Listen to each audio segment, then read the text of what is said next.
আমার আব্বু একটি পুরনো কারখানায় কাজ করত। সেটা আমি অনেক পরে জানতে পারলাম যখন আমার মা মারা গিয়েছিল। তখন আব্বু মনের ভিতর দিক থেকে অনেক ভেঙে পড়েছিল।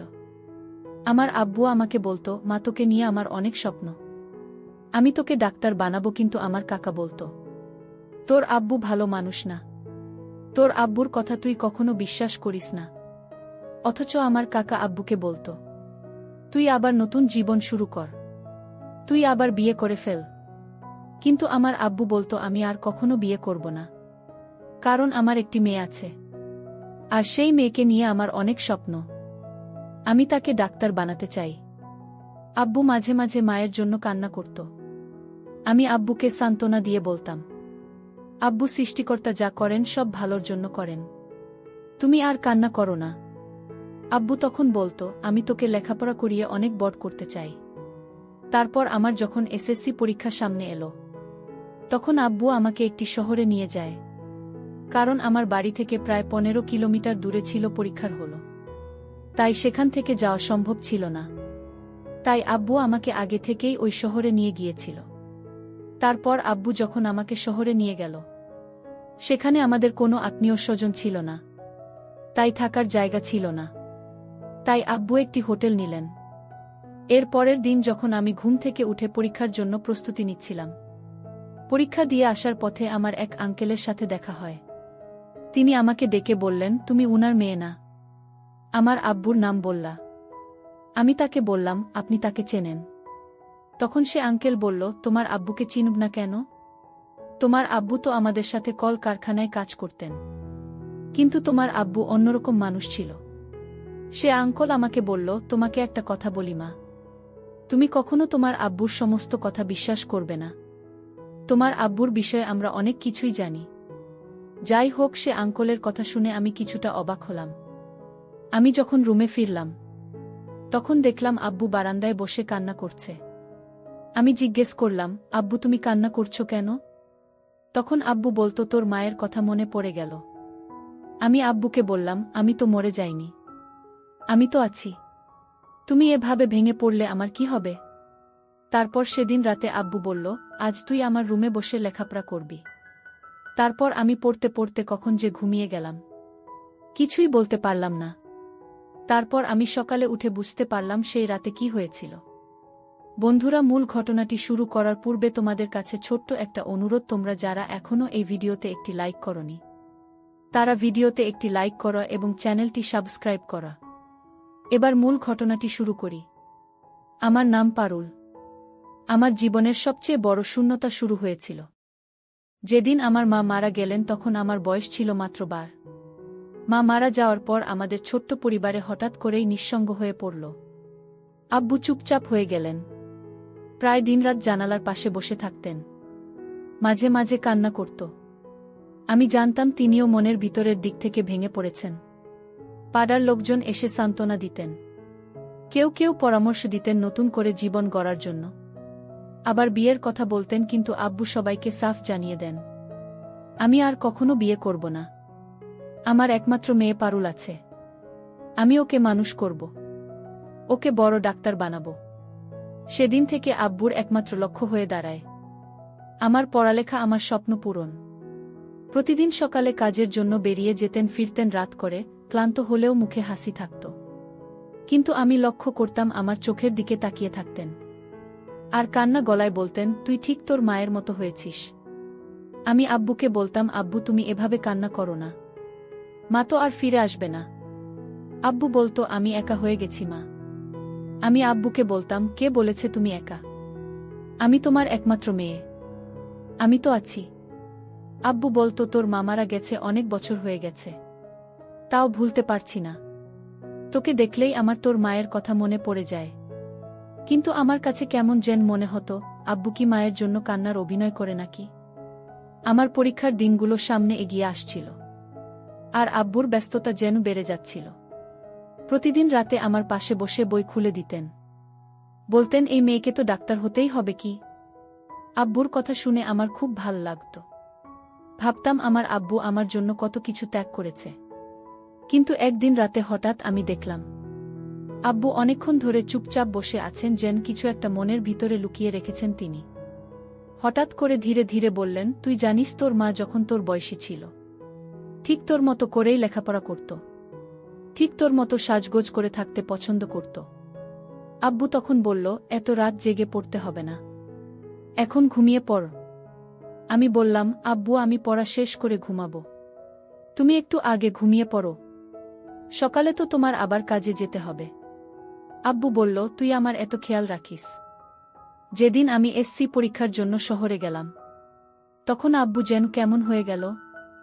প্রথম দিনেই আব্বু বললেন, পারুল তুই শহরে একা থাকবি না, আমি তোকে কোথাও একা যেতে দিতে পারি না, আমিও তোর সঙ্গে শহরে যাব। তারপর আব্বু আমার সঙ্গে শহরে এলো। আব্বুকে নিয়ে চলে আসার পর আমি এসএসসি পরীক্ষার জন্য প্রস্তুতি নিলাম। তারপর একদিন রাতে আমি গণিত পড়তে বসেছিলাম, কিন্তু আব্বু আমাকে ডাকলেন। আমি বললাম, আব্বু আমার রুমে আসো। তারপর আব্বু আমার রুমে এসে আমাকে বলল, পারুল আজ তোর মায়ের কথা খুব মনে পড়ছে। যখন মা বেঁচে ছিল তখন কিন্তু আমার মনে কোনো দুঃখ কষ্ট ছিল না, এখনো দুঃখ করি না, কারণ সৃষ্টিকর্তা যা করেন ভালোর জন্যই করেন, আর এখন তো তুই আছিস। আব্বু কথাগুলো বলছিল আর চোখে পানি ছিল, কিন্তু আমি আর কিছু বললাম না। সেদিনের পর থেকে আব্বুকে আমার ঠিক মনে হচ্ছিল না। কাকার কথাগুলো তখন আমার মনে বারবার আসছিল। তোর আব্বু তোকে ডাক্তার বানাবে না পারুল, তোর আব্বু আসলেই ভালো মানুষ না। আমি রাতে চুপচাপ আমার রুমে বসেছিলাম, সারাদিনটা আব্বুর কথা চিন্তা করছিলাম। কাকার কথাগুলো যেন আমার মাথায় ঘুরছিল। তোর আব্বু তোকে ডাক্তার বানাবে না। তখন আমি ঠিক করলাম আব্বুর বিষয়ে একটু খোঁজ নেওয়া দরকার। কিন্তু আমি জানতাম যদি আব্বু জানে যে আমি কিছু খোঁজ নিতে যাচ্ছি তবে সে রেগে যাবে। তাই একদিন যখন আব্বু রুমের বাইরে গিয়েছিল, আমি তার রুমের দিকে যাচ্ছিলাম একটু দূর থেকে। আমি জানি এটা ঠিক নয়, কিন্তু আমি তখন কেবল মনের ভিতরে একটা ভয় পাচ্ছিলাম। রুমের দরজা খোলা ছিল এবং আমি আব্বুর রুমের ভেতরে ঢুকলাম। কেমন যেন অস্বস্তি হয়েছিল। রুমে যেন কিছু একটু অদ্ভুত ছিল, কেমন একটা গন্ধ ছড়াচ্ছিল। আমি অবাক হয়ে খাটের নিচে একটা পুরনো ছবি দেখতে পেলাম। ছবিটি ছিল পুরনো, কিছুটা মলিন, এবং তা ছিল আমার মায়ের এবং আমার। আমি তো অবাক, কেন আব্বুর রুমে আমার মায়ের ও আমার ছবি রাখা ছিল কেন? তারপর আবার লুকিয়ে রেখেছিল। আমি কোনোদিন মায়ের ছবি দেখিনি, এই প্রথম দেখলাম। তারপর হঠাৎ করেই মনে পড়ল কাকার কথা। তোর আব্বুর আসল রূপ জানলে তো অবাক হয়ে যাবি। আমি ছবিটি হাতে নিয়ে কান্না করেছিলাম। চোখের সামনে মায়ের পুরনো ছবি। আব্বু কেন এই ছবি এখানে রেখেছে? আমার মনে তখন সন্দেহ আর আতঙ্কের এক মিশ্রণ তৈরি হয়েছিল। কিছু সময় পর আব্বু ফিরে আসলো এবং আমি ছবি হালকা করে ঢেকে আবার যেখানে ছিল সেখানেই রেখে আসছি। আব্বু ঘরে আসতেই বললাম, আব্বু তুমি কেন এখানে মায়ের ছবি রেখেছ? কিন্তু কথা শেষ না করতে আব্বু আমাকে কিছু না বলে মাথা নিচু করে ঘর থেকে বের হয়ে চলে গেল। আমি চুপ করে রুমে বসে রইলাম। এরপর কয়েকদিন পর আমি জানতে পারলাম আমার কাকা যে কথাটা বলেছিল তা সত্যি হতে চলেছে। সে আমাকে বলেছিল, তোর আব্বুর আসল কথা জানলে তো অবাক হয়ে যাবি। কি এ কথাটি বারবার আমার মাথায় ঘুরছিল। আমি ঠিক করলাম এবার পুরোপুরি জানব আব্বুর আসল পরিকল্পনা কি। তবে তার জন্য আমাকে আরও কিছু পদক্ষেপ নিতে হবে, আর সেই পদক্ষেপগুলি আমাকে নিশ্চিতভাবে আমার জীবনের সবচেয়ে বড় সত্যের সামনে দাঁড় করাতে সাহায্য করবে। দিন কাটছিল, কিন্তু আমার মধ্যে সন্দেহ আরও বাড়ছিল। মনে মনে সিদ্ধান্ত নিলাম আজকের পর থেকে আর চুপ থাকবে না, কোনো কিছু একটা জানতে হবে। সেই রাতে আমি লক্ষ্য করলাম আব্বু হোটেল থেকে নিচে নেমে গিয়ে কাকে যেন কিছু টাকা দিয়ে আসছে। আমি কৌতূহলী তাকে লক্ষ্য করছিলাম, কিন্তু একটু দূরেই আব্বু আমাকে দেখতে পেল। আব্বু আমাকে কঠোর গলায় বলল, তুই কেন আমার এত খেয়াল রাখছি পারুল? আমি কখন কোথায় যাই তুই লক্ষ্য রাখছিস কেন? আমি অবাক হয়ে গেলাম। আব্বু কি জানে আমি কি করছি? কিন্তু আমি কিছু বললাম না, চুপ করে দাঁড়িয়ে রইলাম। তারপর আব্বু কিছুক্ষণ থেকে চুপচাপ চলে গেল। তখন থেকেই আমার মনে আরও বেশি সন্দেহ হতে লাগল। আব্বু কি আমার কাছ থেকে কোনো কিছু গোপন রেখেছে? আমাকে কি ডাক্তার বানানোর মিথ্যা স্বপ্ন দেখাচ্ছে? আমাকে মিথ্যা বলছে কি? আমি ঠিক করলাম পরবর্তী রাতে আব্বুর কাছে সরাসরি কিছু প্রশ্ন করব। যদিও জানি এটা আমার জীবনের সবচেয়ে ঝুঁকিপূর্ণ সিদ্ধান্ত হতে পারে। কিন্তু আমি আর অপেক্ষা করতে পারছিলাম না। আব্বুর প্রতি আমার বিশ্বাসের প্রাচীর ধীরে ধীরে ধসে পড়েছিল। সেদিন আমি ঠিক করলাম যে আজ আব্বুর কাছে যাব এবং সরাসরি প্রশ্ন করব। আমি জানতাম এটা সহজ হবে না। আব্বুর চোখ মুখ দেখলে আমি ঠিক বুঝতে পারব। আব্বুর জন্য রাতে আমি অপেক্ষা করছিলাম। আব্বুর জন্য সঠিক সময়ের অপেক্ষায় ছিলাম। আব্বু হোটেলের বারান্দায় দাঁড়িয়ে ফোনে কথা বলছিলেন। আমি সাহস সঞ্চয় করে তার কাছে গেলাম। তারপর খুব শান্তভাবে বললাম, আব্বু, আমি জানি তুমি কিছু একটা আমার থেকে লুকিয়ে রাখছ। আমি জানি আমি তোমার জন্য খুব ছোট, কিন্তু তুমি তো বলেছিলে আমি তোমার মেয়ে। আমার কাছে সব কথা বলবে। তুমি আমাকে কোনো কিছু থেকে কেন আড়াল করছো? আব্বু মুহূর্তে স্তম্ভিত হয়ে গেল। তার চোখে পানি চলে এলো। আর তারপর ধীরে ধীরে বলল, পারুল, তুমি জানো না তুমি আমার জন্য কত বড় আশীর্বাদ। তবে কিছু কথা থাকে যা বলা সম্ভব নয়। তুমি বুঝবে না। আমি তখন আরও অবাক হয়ে বললাম, আব্বু, আমি তোমার মেয়ে। আব্বু একটু থেমে থেকে বললেন, তুমি যা জানতে চাও তা তোমার জন্য নিরাপদ নয়। তোমার জন্য এখনো সময় আসেনি কি? আমি সেই সময় কিছু বলতে পারলাম না। আব্বুর কথা শুনে আমি বুঝলাম তার মনের ভিতরে কিছু রহস্য লুকিয়ে আছে। জানাজানি হয়তো আমার জন্য ভালো, কিন্তু তাও আমার মন জানতে চাইত। আমি ঠিক করলাম এবার আমি নিজেই সত্যটা জানব। পরের দিন সকালে যখন আব্বু কাজে বের হচ্ছিল, আমি তার পেছনে পেছনে চলতে শুরু করলাম। আব্বু জানত না আমি তার পিছু নিয়েছে। শহরের এক নির্জন অংশে পৌঁছানোর পর আব্বুর চলাফেরা এমন ছিল যেন সে কিছু মাফিয়া বা চোরদের সাথে দেখা করতে যাচ্ছে। আমি দূর থেকেই দেখতে থাকলাম। সে একটি অন্ধকার গলিতে ঢুকল, যেখানে কিছু পুরনো লোক দাঁড়িয়েছিল। তখন আমার মনে হলো আব্বুর কাছে এক বিশাল দুনিয়া লুকিয়ে আছে। আমি একটু থেমে আগের দিন আব্বুর দেয়া কথাগুলো মনে করলাম। তোমার জন্য এখনো সময় আসেনি। কিন্তু আমার মন বারবার জানতে চাইছিল, কিছু একটা জানতে হবে, কিছু একটা জানতে হবে। আমি আর অপেক্ষা না করে আব্বুর পেছনে পেছনে আমি গলিতে ঢুকে পড়লাম। সে কিছুটা সামনে চলে যাওয়ার পর আমি আব্বুর পিছু নিতে লাগলাম। গলির এক মাথায় গিয়ে আব্বুর সাথে কিছু লোকের দেখা হলো। তারা কেউ একে অপরকে পরিচিত না, কিন্তু আব্বু তাদের কাছে কিছু টাকা দিল। তখন আমি বুঝতে পারছিলাম না কেন আব্বু তাদের কিছু টাকা দিল। আমি আরও কাছ থেকে শুনতে চেষ্টা করলাম, কিন্তু আব্বু হঠাৎ করে জেনে যান আমি তার পেছনে আছি। সে এক ঝলক পিছন ফিরে তাকালো।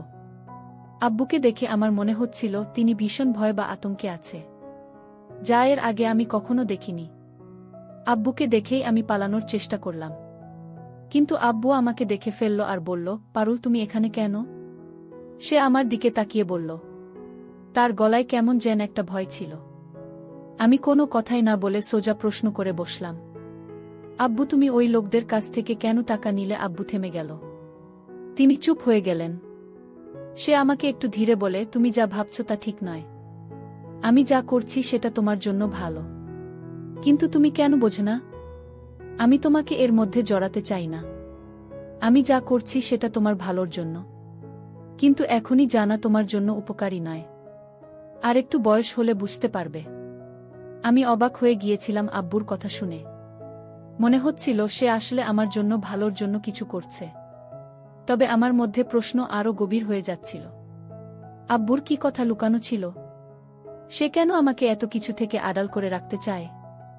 আব্বুর কথা শুনে আমি কিছুক্ষণ চুপ হয়ে রইলাম, কিন্তু মনের ভিতরে খুব ভয় ছিল। আব্বুর না বলা কথা আমাকে বিভ্রান্তির মধ্যে ফেলে দিল। কিন্তু আমার মনে হচ্ছিল এই রহস্যের পিছনে কোনো গভীর সত্য লুকিয়ে আছে। সেই রাতে যখন আব্বু ঘুমিয়ে পড়ল, আমি তার ব্যাগ চেক করার সিদ্ধান্ত নিলাম। ব্যাগটা টেবিলের উপর রেখেছিল এবং আমি সেই ব্যাগটা খুললাম। প্রথমে কিছুই বুঝতে পারছিলাম না, কিন্তু হঠাৎ করে আমার চোখে পড়ল একটি ছোট কাগজের টুকরো। কাগজটা খুলে দেখলাম তাতে লেখা ছিল, পরবর্তী মিটিং রাত 12টায় পুরনো কারখানায়। আমি পুরোপুরি অবাক হয়ে গিয়েছিলাম। কি হতে পারে এর মানে? কি ধরনের মিটিং? কেন আব্বু কাগজে লিখে রেখেছে? তারপর আমি বুঝলাম আব্বুর জীবনে কিছু আছে যা আমি কখনো ভাবিনি। আমি সিদ্ধান্ত নিলাম আমি সেই পুরনো কারখানায় গিয়ে নিজের চোখে দেখব কি সত্যি ঘটনা ঘটছে। আব্বুর তার অতীত, যা আমাকে কখনো জানানো হয়নি এবং আমি সেটি জানব যে কোনো মূল্যেই হোক। আমি নির্ধারণ করেছিলাম সেই রাতেই পুরনো কারখানায় যাব আব্বুর জীবনের রহস্য উদ্ঘাটন করতে। আমি আর কোনো সময় নষ্ট করতে চাইছিলাম না। রাত 12টায় আমি চুপচাপ রুম থেকে বেরিয়ে গেলাম। শহরের দিকে পুরনো কারখানার দিকে যাওয়া একেবারে একলা পথ ছিল। কারখানার সামনে এসে আমি কিছুটা থমকে দাঁড়িয়ে গেলাম। এখানে কি ঘটছে? কেন আব্বু এই কারখানায় আসত? চোখে অন্ধকার, যেন এখানে কোনো প্রাণ ছিল না, শুধু পুরনো ইটের দেওয়াল আর ভাঙাচোরা জানালা। হঠাৎ দূর থেকে কিছু লোকজন দেখতে পেলাম। আমি চুপচাপ তাদের দিকে এগিয়ে গেলাম। আমি সুকৌশলে তাদের কাছে পৌঁছাতে থাকলাম, কিন্তু হঠাৎ আমার পা মাটিতে এক শব্দ করে ঠেকল। একজন লোক আমার দিকে তাকিয়ে ফেল। সে আমাকে দেখেই বুঝতে পারল আমি কোথা থেকে এসেছি। তুমি কি এখানে কেন? তার প্রশ্নে আমি একটু ভ্রু কুঁচকে বললাম, আমি আব্বুকে খুঁজতে এসেছি। লোকটি একটু চুপ করে রইল, তারপর বলল, তোমার আব্বু এই কারখানায় আসত, তবে আজ তোমার আব্বু আসেনি। তুমি যা জানো না তা তোমার জন্য অনেক বড় বিপদ নিয়ে আসতে পারে। আমি চুপচাপ তার দিকে তাকিয়ে রইলাম। এই লোকটি কি জানে আব্বুর সম্পর্কে কিছু? আমার মনে তখন কেবল একটাই প্রশ্ন, আব্বু কেন এখানে আসত? আব্বুর কি ছিল অতীত? এবং এই লোকটি কেন আমাকে সতর্ক করছে? লোকটি চুপচাপ কিছুক্ষণ দাঁড়িয়ে রইল। তার চোখে যেন এক ধরনের সন্দেহ, অস্থিরতা ছিল, যেন সে আমাকে কিছু বলার প্রস্তুতি নিচ্ছিল, কিন্তু ভয় পাচ্ছিল। তোমার আব্বু? সে কিছু বলতে গিয়ে থেমে গেল। তারপর আবার বলতে লাগল, তোমার আব্বু আসলে একজন ভালো মানুষ, কিন্তু তুমি যদি জানো তবে তোমার জীবন বিপদে পড়বে। তারপরও আমি জানতে চাইতাম, আব্বু এখানে কেন আসে? আমি জানি তিনি কিছু একটা লুকিয়ে রেখেছেন। আমি কিছুটা রাগান্বিত হয়ে উঠলাম, কারণ তারা আমার কাছে কেন আব্বুর বিষয়ে কিছু বলে না। আমি লোকটির কাছে জানতে চাইলাম, আমি আমার জীবনের ভয় করি না, তাও আপনি আমাকে জানিয়ে দেন, আব্বু কি কারণে কেন আসেন তা আমি জানতে চাই। বন্ধুরা, আজকের গল্পটা এখানে শেষ করতে পারলাম না। গল্পের পরবর্তী অংশ আগামীকাল আপলোড দেওয়া হবে। সেই পর্যন্ত সবাই ভালো থাকেন, সুস্থ থাকেন। ভিডিওটি দেখার জন্য অসংখ্য ধন্যবাদ।